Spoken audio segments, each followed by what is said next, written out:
Obviously, the objective of all of us, and as we've read in that passage tonight, is to become like Christ. We're aiming, aren't we, to become people that our Master can look at and say, I can see enough of you in me that I'm willing to give you eternal life. And we know that that will only occur by the grace of God. But we do need to, in the meantime, try and shape and mould ourselves into people who reflect Christ. And Philippians 2 is one of those passages, isn't it, that we could turn to that tells us that and helps us to be encouraged in that way. Verse 5, as Brother Jared read for us tonight, let this mind be in you which was in Christ Jesus. That's something which we are all aiming for. And then it goes on to explain for us, doesn't it, that what Christ did was to make himself not equal with God, but as a servant, to humble himself, to become obedient unto death, even the death of the cross in verse 8. And we know then that the result of that was, in verse 9, that wherefore God hath highly exalted him and given him a name which is above every name, that at the name of Jesus every knee should bow, of things in heaven, of things in earth, and things under the earth, and that every tongue should confess that Jesus Christ is Lord, to the glory of the Father. Wherefore, my beloved, as ye have always obeyed, not as in my presence only, but now much more in my absence, work out your own salvation with fear and trembling. And that's the position that we're in, aren't we? We're in this period of time where it's up to us to work out our salvation with fear and trembling. So clearly the mind then is a very important topic for us to consider. And how we exercise that mind, the things that we do with it, is going to be very important to our growth. Now, until the early 1970s, the received wisdom of the scientists at the time was that in early childhood, the brain was extremely malleable. It was changing all the time, things were getting added, there was pruning taking place, and it was going through this huge process of change. They then thought that it stopped, and then at a point it was locked in place, and that's the mind that you had to go forward with.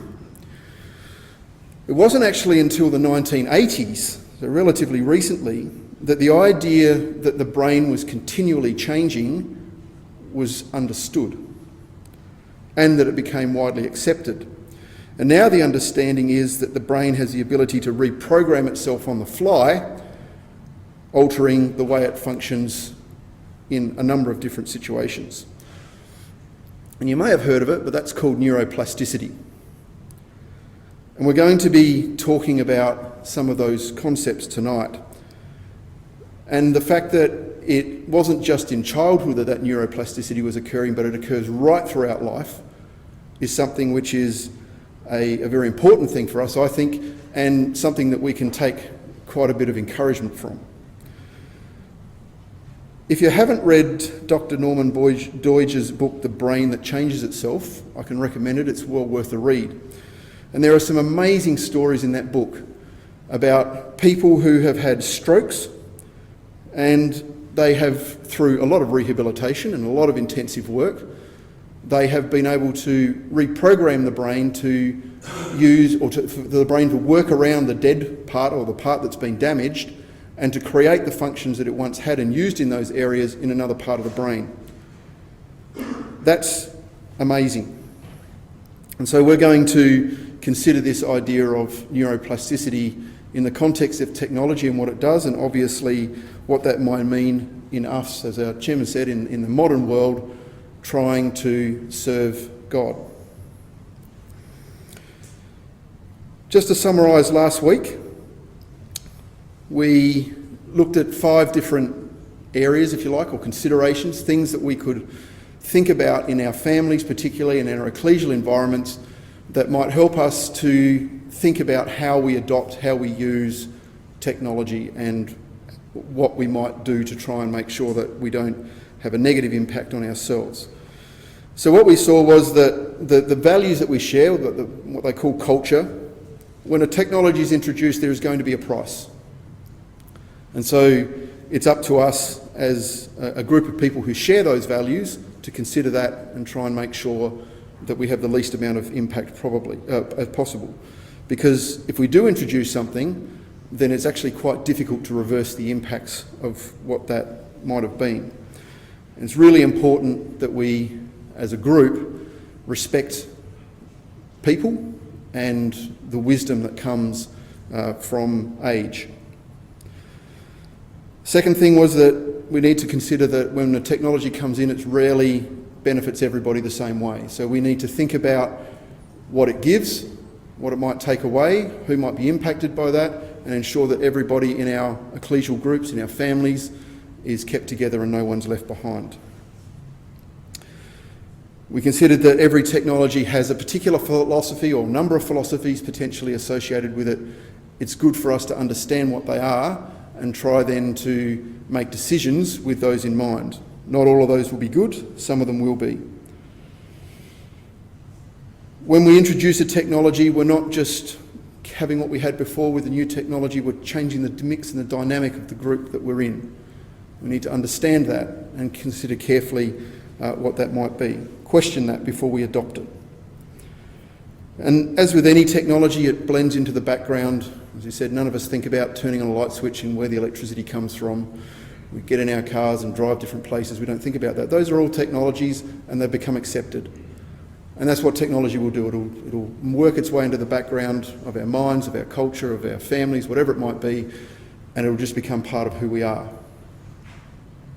That might not necessarily be a good thing. Sometimes we have to hold things at arm's length. Can anyone remember what we had as a definition of technology last week?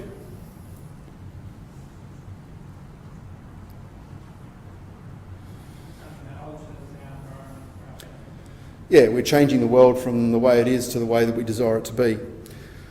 Well, I'm going to put up another one tonight, and this one sort of brings it a little bit more focused on ourselves. It's an expression of human will, and that comes from a writer called Nicholas Carr. I guess with anything, where we can look at things at a high level, so changing the world to the way we desire, but when we start to think about what technology most often is ourselves, it's got to do with us, and it's the way we express ourselves. So we'll keep that in mind for tonight. Okay. As I said, the brain is an incredible organ. It's the organ in the body, I think, that probably scientists understand the least, and it's obviously by far the most complex. Now, I'm definitely not a neuroscientist. I'm not even medically trained, so there are lots of people who would know far more about this than what I do. But one of the things that I've found is that they've, in working out what the brain's doing at any given time, they've worked out that it can be processing up to 2 million input messages at any given moment.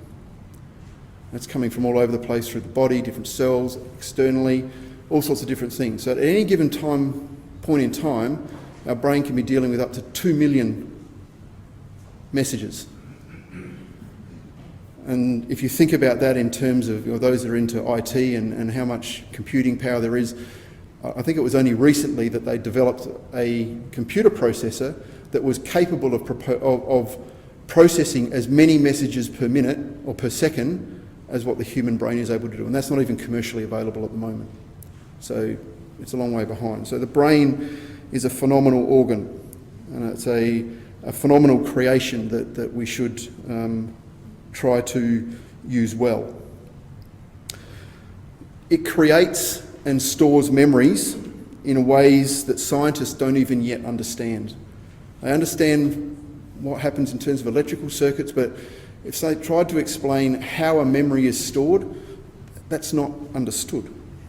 Yet we know, don't we, that the Father can raise somebody from the dead and create them with those memories in place. He knows and understands that. That's a a wonderful thing that we worship the God, the creator of the earth, that is capable of something like that. And my comments tonight are going to be primarily focused on that frontal lobe. That's the area that deals with cognition or thinking. It deals with memory, concentration, judgment, consequences, analysis, problem solving, planning, and it's also where personality is thought to reside.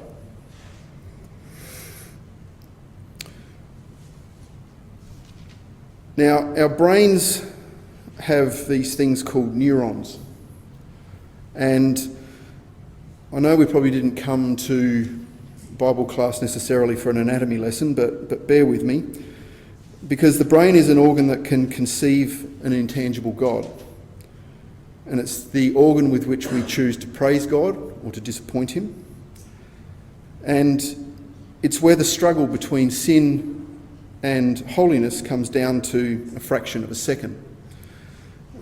There's a saying, I'm not too sure again who it's attributed to, but between stimulus and response there's a gap. And in measuring that gap, scientists have determined that it's about 0.4 of a second. So if you've got your hand on a mouse, you've got it hovering over a link, and you're saying, I'm going to click on that, you've got 0.4 of a second to stop yourself, if that's what's needed. So it's pretty important, isn't it, that we understand how this particular organ works and how we can train it to help us in our service to God. Of these neurons, there's something in the order of 100 billion of them in a brain. And they can range in length from a few micromillimetres to up to a metre. And each of them is made up, as you can see on the what's that, on your left-hand side, of a body, that's the long bit, and it's got an axon, and it's got dendrites. And the messages are received from one axon, they travel through the body and to the dendrite, and they're transmitted then on and on and on through these synaptic gaps that sit between each of the neurons. Now that's a very simplistic explanation, but it's a complete spaghetti bowl of these connections. They're winding in or out, they're making connections all over the place, all these different circuits that connect and run all of these different functions that we have in our brains. And the cell body, that sort of long bit, the axon there, is often covered with a fatty sheath called myelin. And that myelin sheath helps the electrical impulses to travel down the axon and pass through the different circuits. And when we exercise our minds on a particular function, then we get better at it, and that myelin sheath, if that's the way you say it increases, it fattens up, it thickens up, and it makes that function even more efficient. And there's a saying in neuroscience that neurons that fire together wire together, and that's fairly important, as we'll see. And of course, whenever these circuits are firing, then it releases a dopamine chemical into our brain. That's a pleasure chemical, and it tells our brain, hey, we like this, we want to do this again. And that's what encourages our brain to continue to do these things. So our brains are constantly changing then, as you can imagine, in response to everything that's going on around us. We won't leave here tonight with our brains in the same condition as they were when they got here. We won't have a brain in the same condition tomorrow as it was today or was yesterday. It's continually changing with all of these experiences, and our behaviours and all these circuits are reworking themselves with every input that we have. And it's not just repeated physical actions that can rewire our brains, it's also purely mental activities will alter the neural circuits in our brain with each time that something happens. One of the studies that they did is they had two groups of people, and they had a group of people that were given a tune to play on the piano. So they sat at the piano and they physically played that tune. The other group of people had the same tune, but they had to just sit there and sing it in their heads or think about playing that particular tune, not touching a physical piano at all. The impact on the brain was found to be exactly the same. There was no difference between purely thinking about playing the tune and actually playing the tune itself. So mental activity, physical activity can have the same impact. And as we said, each circuit in the brain is going to strengthen with repetition. And whether that's physical or mental, they transform that activity into a habit. I just want you to remember that. We're going to come back to that idea of habit a little bit later. So when they form these circuits, our brain wants to actually continue to do what they've connected. Once we've wired that circuit in our brain, we want to keep it activated, we want to keep it going.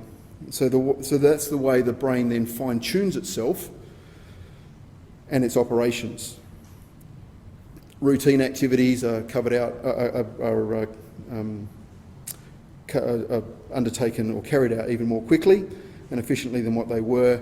If a circuit's unused, then it starts to decay, and eventually, if it's not used for a length of time, the brain will actually can prune the neurons away that use that circuit, and it would have to be then relearned. So tonight, I want to look at this challenge of technology in 4 different impacts to our brain. And so the first one I want to look at tonight, and it's sort of in our title, The Ecology of Technology Distraction. And that was a saying that was put out there by a blogger called Cory Doctorow. And what they're saying is that when we enter into the online world, and when that becomes a part of a place that we're active, then we're immediately bombarded with all these distractions. And so distraction is actually a major impact on us. And as we'll see, distraction is, in my view, others may differ, but it's a really important thing for us to try and hold back from, because it will negatively impact what we need in terms of brain function to worship God. And we'll see that in just a little while.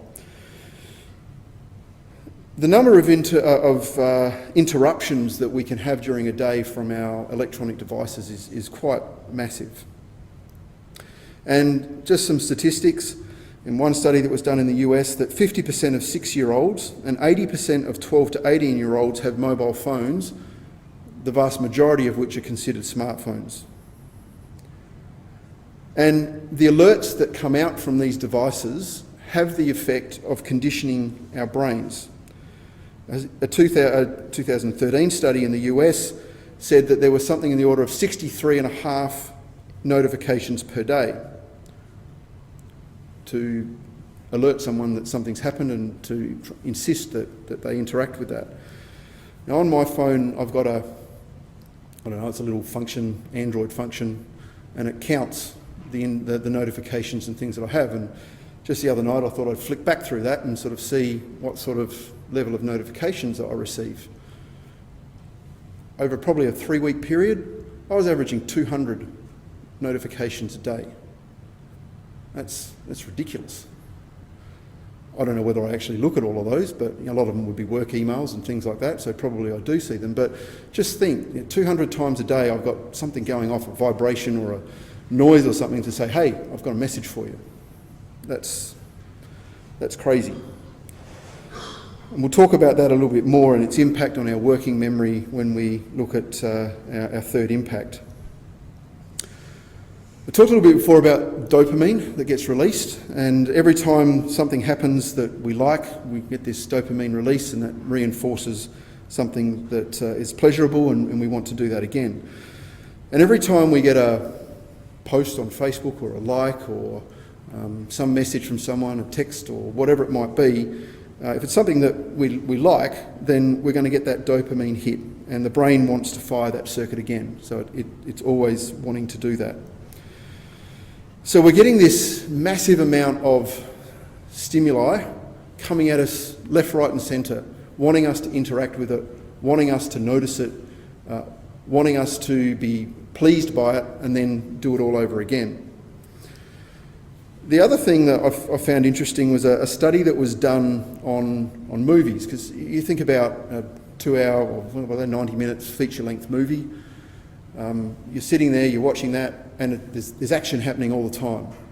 Most of the time, probably a documentary might be different, but there's all this change that's going on. And so you're getting fired with all these things that your brain needs to react to. And one of the things I had a look at over a 100-year period from the early 1900s to the early 2000s was the changes in the style of movie, and in particular the shot lengths. And this is what they found. So you see that graph there, and in the early 1900s, then the average shot length of a particular scene or something that you're watching in a movie was quite a bit longer than what it is now. So I think you look at that trend line going down, the figures would be something in the order of from 12 seconds to 2.5 seconds. So every 2.5 seconds in modern movies, and you can put video games in the same category as this because the same method is being used in creating them, is that every 2.5 seconds on average, something's changing and the brain's reacting to that and changing that, and it has to react to something and think about what it's doing. So massive amounts of stimulus which is being thrown at us in video content, gaming content. Another area to think about in this whole idea of distraction is what that does, as we're talking about the circuits that were being fired all the time, creates a habit, or in some cases an addiction. And there's a video game designer in 2010 by the name of Jute Wiedemann, and he said that the whole idea of the gaming industry was to monetize the weakness of people. We want to bring them in, keep them addicted, and make them keep on playing. So they want to fire these circuits, they want the reward chemicals to kick in, they want people to come back. And the more we do that, obviously, the more they want to, the more they're going to try and throw at us. Now, I don't know if many of you know much about gaming, but I think the hot game at the moment is a game called Fortnite. Some young people at the back get that. Maybe some of the older ones don't. It's essentially a game where there's a couple of different modes, but 100 people get parachuted onto an island. The idea is that you kill everyone else and be the last one standing. You do a bunch of things along the way, but it's. I think they set a record for 250 million players playing simultaneously at one time not long ago. So super important in some people's lives. And I talked about last week about the different ages of the online community, and we're sort of getting into the algorithms that are starting to throw things up here. Well, what landed in my feed I think it was on Wednesday or Thursday. Fortnite addiction is harming a new wave of Australian kids, sparking aggression and absenteeism. So this article, and I won't go through a lot of it, but it's really saying that there's a real problem, and Fortnite's not the only game, so this is not having a go at Fortnite. A lot of the games will be similar to this. There'll be another one in 6 months' time and Fortnite will be forgotten. But Australian children as young as 7 years old are launching aggressive attacks on their parents, lying to get out of school and avoiding family holidays to play Fortnite marathons as the video game phenomenon recruits a new generation of underage players. In one extreme example, a teenage boy threatened to set fire to his room unless his parents gave him his computer back, and then he carved his name in the wall of the family home because he was upset.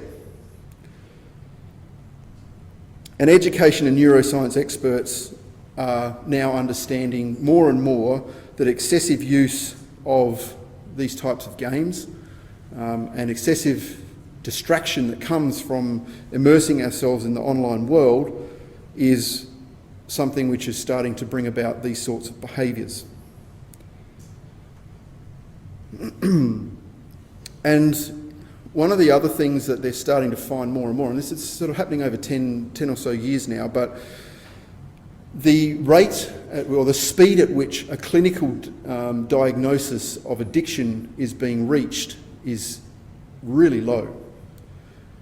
And this is not a gaming example, but a Pentecostal pastor that I was talking to some years ago who was part of a prison ministry.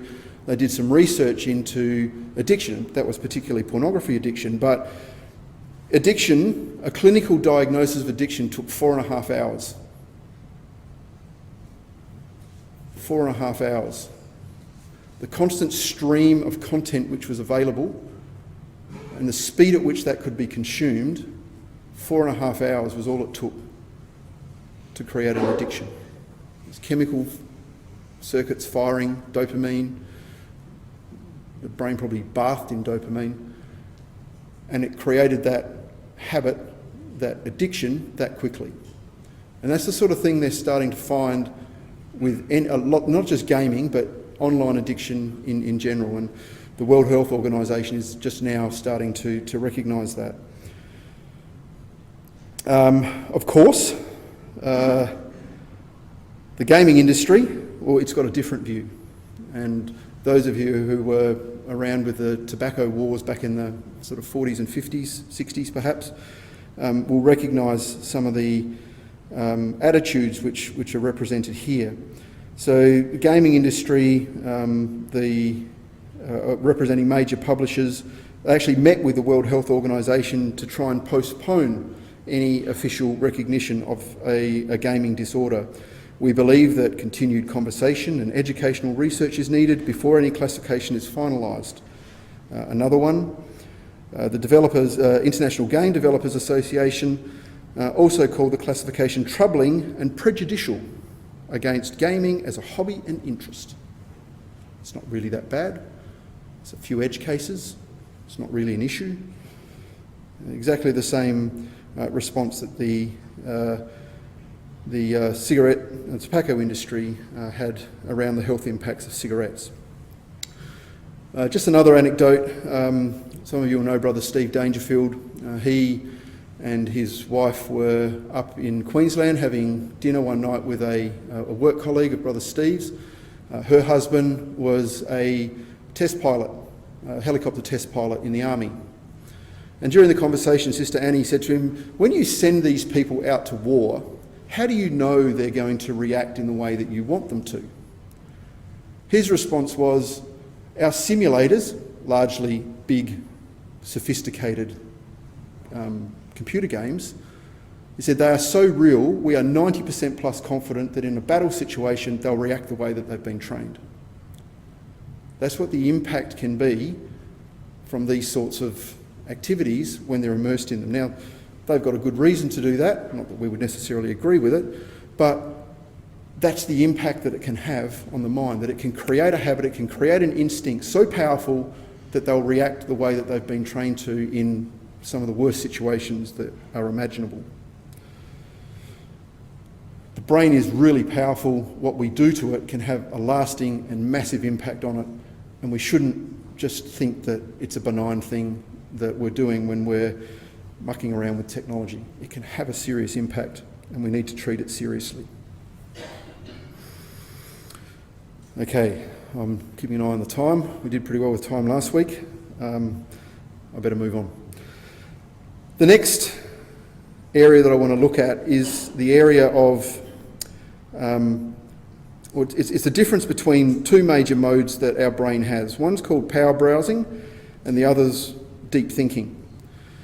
And you can probably understand those. If you read a newspaper, you're walking down the street, you're power browsing, you're looking around, you're taking in different stimuli, you're deciding what to do, you're moving on. That power browsing, we do it all the time. It's a natural way that our brain works, and it's important. We need that. And the other is deep thinking, which obviously is that stopping, thinking, analysing, ruminating on something, critical thinking, problem solving, they require power browsing. Power browsing doesn't include creating long-term memories. That's not what it's for. The information that we power browse is used, discarded. And an interesting study that I read recently was a 2011 study from Germany. They've calculated that the brain forgets information at the rate of 1 bit per second per active neuron. If you want to extrapolate that out, there's 8 bits to a character, number of seconds in a day, so on and so forth. I calculated out that your brain, or one neuron, can forget 3 pages worth of information per day. It's just gone. Now, the volume of data coming in, data going out, doesn't really matter. We're still retaining information. But that's what our brain's doing. Use, don't need it, don't need it. And that's what the power browsing mode is doing. It's not trying to form a long-term memory or a long-term activity. It's just using and sending it out. And power browsing is the dominant ethic. We talked about the embedded philosophy last week. Power browsing is the dominant philosophy of the online world. On the flip side to that, you've got a cognitive neuroscientist at Yale by the name of Ken Pugh. He said, think about reading a book, because reading a book and taking the time to ruminate is more cognitively enriching than the short little bits that you might get in your 30-second digital mode. Another study that they did, they put up a page of text starting with no hypertext links and increasing the volume of hypertext links in that content up to a certain level, and they had people reading them. Now, when you're reading a document on the web and you see these hypertext links, whether you think it or not, your brain is stopping at that hypertext link saying, should I click on it? Every time it does that, it's got that little bit of extra load that it's going through, and it's taking away from you actually absorbing the content and thinking about it. And there was a stark contrast between the amount of the text that was remembered from obviously no hypertext links through to lots of hypertext links. Are there any people here at university? Yeah? Do you read lots of scholarly papers? Do they have Harvard referencing? I hate Harvard referencing. Because every time it comes along and it's got this little bracket with a name and a date or something in it, my brain says, oh, okay, I should understand that, shouldn't I? And I've lost the sense of that paper. Every little distraction that is in there is making it harder for us to understand what someone said. Now, another study that they did, and when the reading was on tonight, I was actually looking around a bit to see what people were doing. Standard in Christadelphia, isn't it, that we follow along with the reading? We've been taught year after year that if someone's reading, you follow it along. Well, they actually did a study between listening to somebody else reading it for yourself with no distraction, and following along and reading while someone else was reading and trying to understand it. Want to have a guess which one was worst? Sorry? While someone was reading. Yeah, because there's that distraction. Your brain's partly listening, partly looking at the words, trying to make a decision. Now, I'm not saying we need to change the way we do our readings or what we teach people. I don't want to be a heretic, but I'm just saying that our brains work better in different modes. Maybe we should think about it. And I know I do the same when doing the readings with the kids at home. Joel, you're not following. Emily, concentrate. Well, in actual fact, they might actually be getting more out of it listening to someone else read than me forcing them to read along. Anyway. So, the point I'm trying to get here is these two different modes of thinking, and one of them's really important for us, and the other one we need, but if we use it too much, then it's going to start to create problems for us. When we go online, as we said, we're entering an environment that promotes the power browsing mode, and that's what it wants us to do. We've got powerful tools for finding information, for expressing ourselves, for conversing with others, but it also turns us into somewhat of a lab rat. and then we're pressing the little button to get the next reward. It grabs our attention, but then it also scatters that attention as we follow every little rabbit hole that it offers to us. If you want to try and understand what the ethic of the internet is from a cognitive perspective, they say try reading a book while doing a crossword puzzle. Trying to do two cognitive activities at the same time, it's just not going to happen.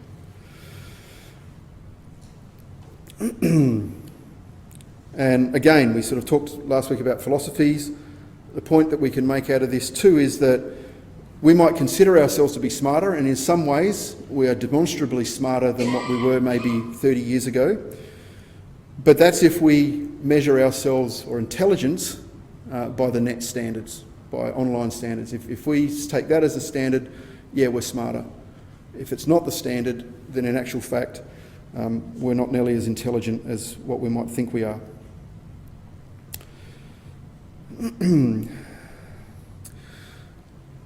So as we bring that back to ourselves, though, I want to make this point. We, as a community, are trying to connect with an intangible God. We're trying to make him real in our lives. We're trying to understand his wonderful purpose, we're trying to understand his character, and we're trying to put that to practice in our lives. And if we end up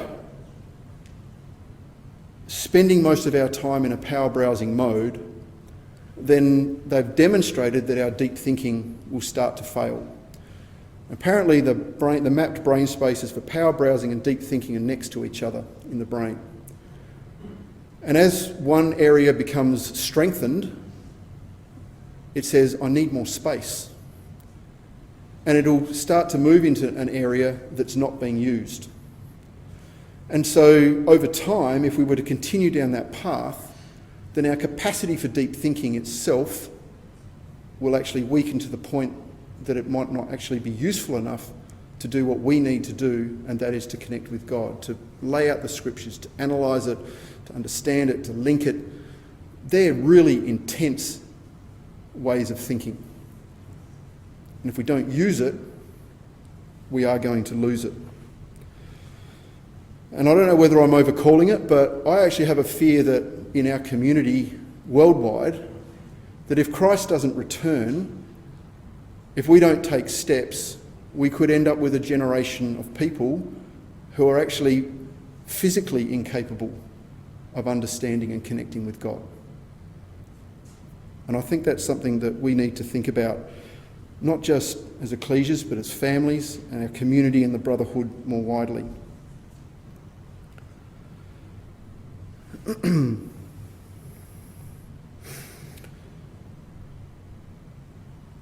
The next concept, and any parent will understand this, is the concept of boredom.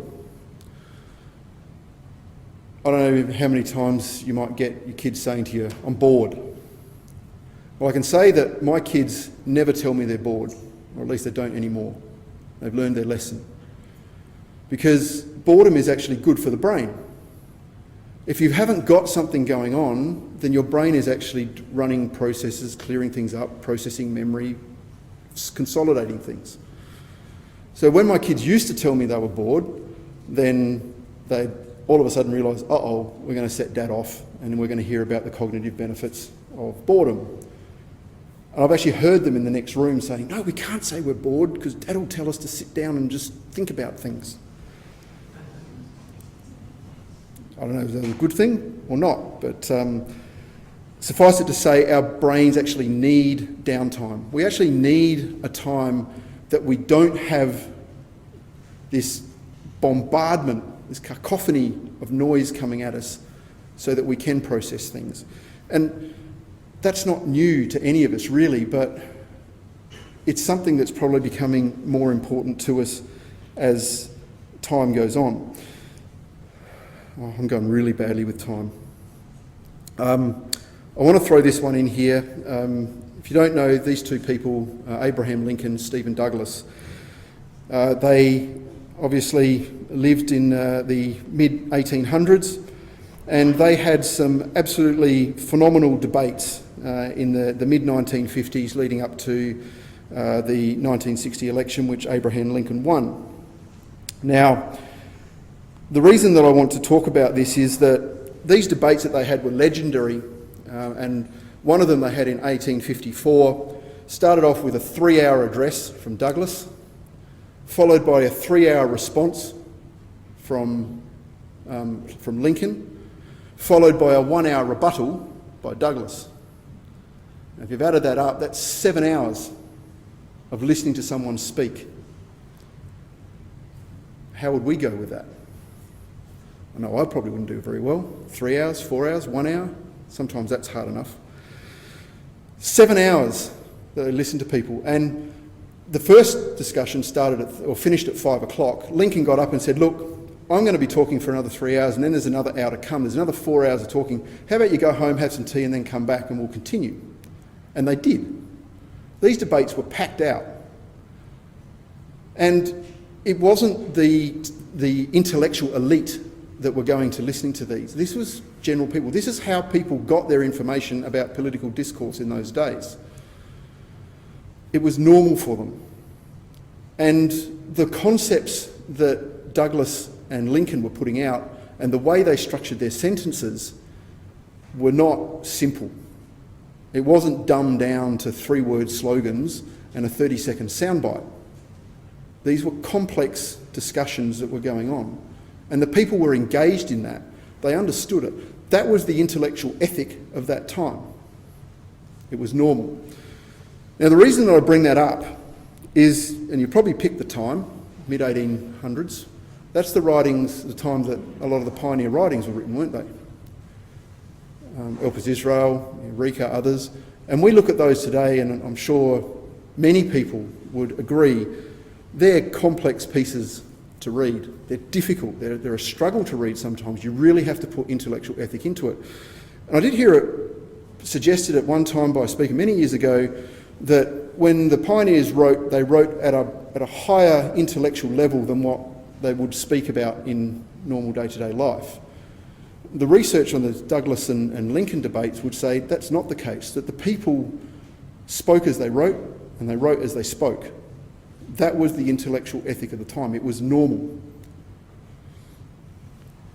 Now, if we are, as a community, needing to try and get these things into our hearts and our minds, and the King James Bible, just the concepts of Scripture, they're not simple things to do.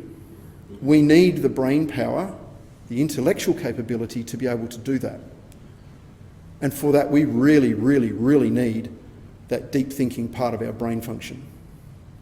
So anything that we're doing which is strengthening the power browsing at the expense of that thinking, that deep thinking, is something which is going to make life fairly difficult for us as we try to connect with and understand God. I don't want to try and minimise in this either the issues of content. Content has its own issues. What I'm talking about here very much is just the act of doing these things, whether it's good or bad, is going to have an impact on our brains, and we really, really need to think about that. Okay, I'm going to skip over most of that. I'm going to move on. The conscious mind. The author David Rock presents the idea of the mind as a stage. Stage that's your working memory. Actors coming on, actors coming off. And before anyone thinks that their stage is the size of the Festival Theatre or could easily fit the cast of Les Mis on it, I'm sorry, but that's probably more like our stage of our mind. It's quite small. It can generally hold in working memory somewhere between 4 to 7 different things, and then it starts to shuffle things off to move new things on. If you're a genius in a particular area, an expert in a particular area, maybe you can do 9 to 12, but only in that area. As soon as you move back into general space, you're back with the rest of us in the 4 to 7 mark. There's not a lot of space in our working memories to have lots of things coming in there. So you imagine your mind as that stage with the cacophony of noise and stimulus that's coming at you. there's lots of things being shuffled in and out of that memory. Now, the other thing that David Rock says is, imagine that the audience is where all your different memories are sitting, and the further back in the seats, they're the memories that you've used least. The ones closest to you are the ones that you're using most often. Remember what I said before about that gap between a stimulus and a response? Well, that really tells us, doesn't it, that what we want sitting in the front rows of our minds are the things that are going to help us make good decisions. And again, if we are bombarded with other stuff, then we're pushing those things further and further back, and it takes more energy to pick them up from those back seats and bring them and put them on the stage. Certainly a lot more than 0.4 of a second. Multitasking. What is it? The mythical activity in which people believe they can perform 2 or more tasks simultaneously. I had this in a teleconference today. A bloke said, "I'm sorry people, I'm male, I can't do more than 2 things, or I can't do more than one thing at once." Sorry to say, ladies, you're in the same boat. None of us can multitask. Multitask is a myth for the human brain. Every single one of us can multi-switch. We can be doing multiple things at the same time. We can be having a conversation while listening to something else, but we're not focused on that task. We'll get snippets from here, we'll get snippets from there. None of us is capable of doing 2 things properly at the same time. The way it's described is that our mind is like a beam of light. Right? We're concentrating on that beam of light, we can see what's there, everything outside of us is blurry or blank. As soon as we shift our focus, what it was on before becomes blurry or blank and something else is in focus. It's the way our mind works. So it is worth us making sure that we keep that mind focused and we keep the things that we're doing at a minimum so that we can do them properly. There's a cognitive test that's, many people may have seen it, a bunch of people bouncing a basketball, some in black shirts, some in white shirts, partway through a gorilla walks through. And usually you're given an instruction to watch either the black or the white, count the number of times they bounce and pass the ball to each other. 80% of people don't see the gorilla walking right through the middle of them. And that's because they're focused very much on that one activity that they've been given. And the human brain is so focused, it won't see things outside of that. And that happens, that test is given, it happens similarly time and time and time again. Okay. Last week, after our talk, I mentioned, didn't I, at the beginning, that Brother Steve had contacted me while I was in Paris, asked me to do these talks. Well, he sent me an email during the week saying, "Hey, I heard that. I told him you better listen again tonight because I'm quoting him again." In 2003, in a exhort at Happy Valley, he made, I believe, this comment, he might dispute that: "The best defence against a bad impulse is a good habit." And that's a really important thing, I think, for us. It's certainly something, if I'm interviewing a candidate for baptism, did one last night, that's the advice that I give them as my last piece of advice before they go towards baptism. We've got to develop those good habits, because the bad impulses we know are there. The only thing that's going to help us is the good habits. And that's, we want to think about that, that's conscience, isn't it? We have to train it, it has to be well fed, it has to be focused. But how do we go about training for conscience? There's no course that we can do that says that you'll come out of it with a certificate for in conscience or anything like that. But it's something that's really important to us, and maybe it's something we need to think about as a community. It's how do we help both within the ecclesia, and how do we support families to help develop good consciences in kids? Sometimes it just happens, but most of the time it takes work.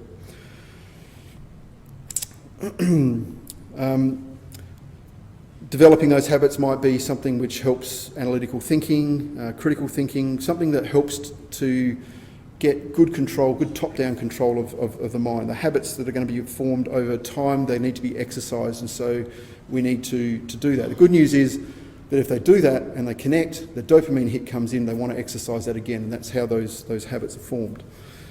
Really quickly, I want to have a look at meditation, because I think when we look at Scripture focuses in on this, doesn't it? It says there's value in meditation. There's power in that quiet time. And the picture on the screen is of Isaac.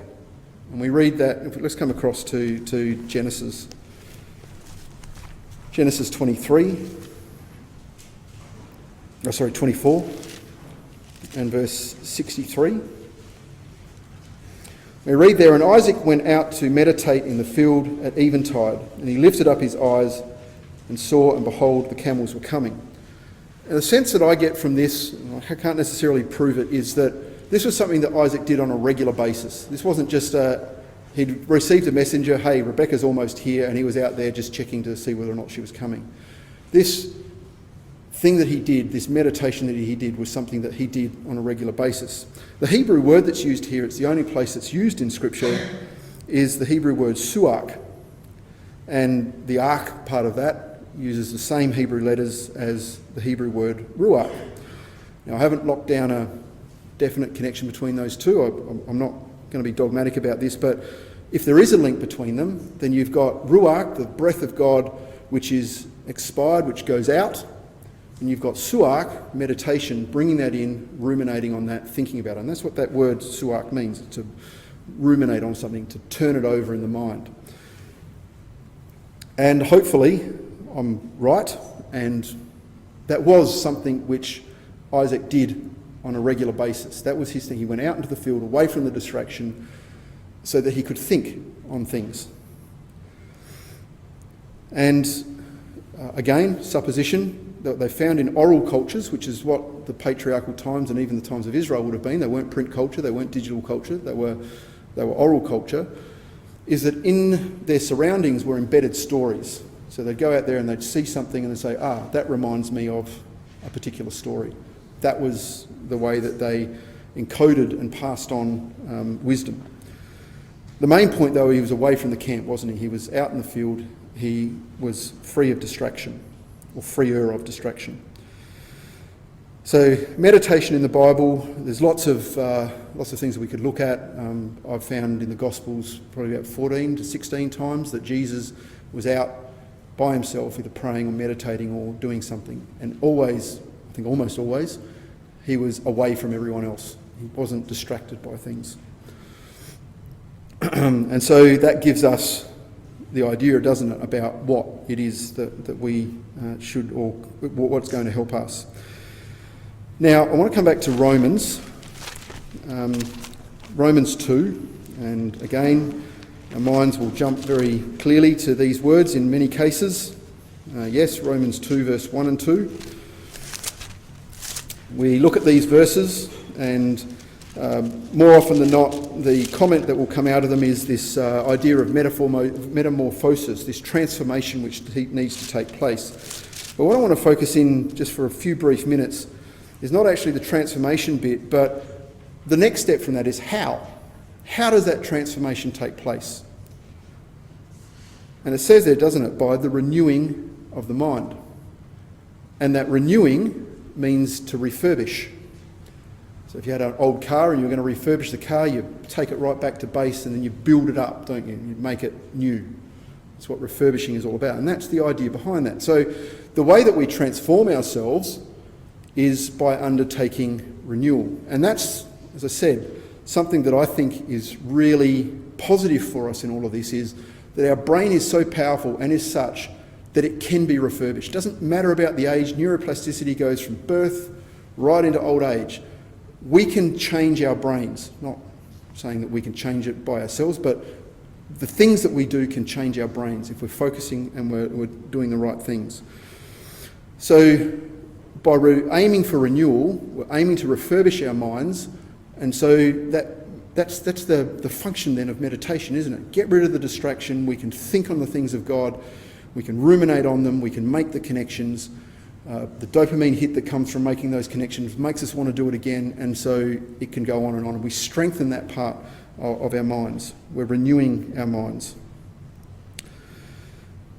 And one of the things that I do find interesting is that when you sometimes read secular writers, they say things that think, well, we should know this.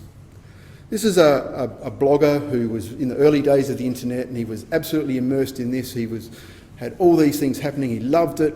Every time he got a like or a comment, it was, wow, this is fantastic. He was one of the early people that actually made money out of the internet. He thought it was wonderful, but got to the point that he was just completely overloaded. And he says this, and he's talking obviously about churches, but I think we can take a lesson from this. If the churches came to understand the greatest threat to faith today is not hedonism, but distraction, perhaps they might begin to appeal anew to a frazzled digital generation. Christian leaders seem to think that they need more distraction to counter the distraction. Their services have degenerated into emotional spasms, their spaces drowned with light and noise and locked shut through the day, when their darkness and silence might actually draw those whose minds and souls have grown web weary. Understanding that there needs to be that quietness. And I didn't put the quote up, but he also talks about and picks up on the Judaistic tradition of the Sabbath. It says that was understood. There had to be a time where the noise and the run of the mill, the noise that was happening during the day had to stop. It was an imposed silence, if you like, an imposed time free of distraction that could be used to focus on life and had its connection with things that are eternal. And he even points out that for decades that was a natural part of Western life, that was always there. And then it just disappeared.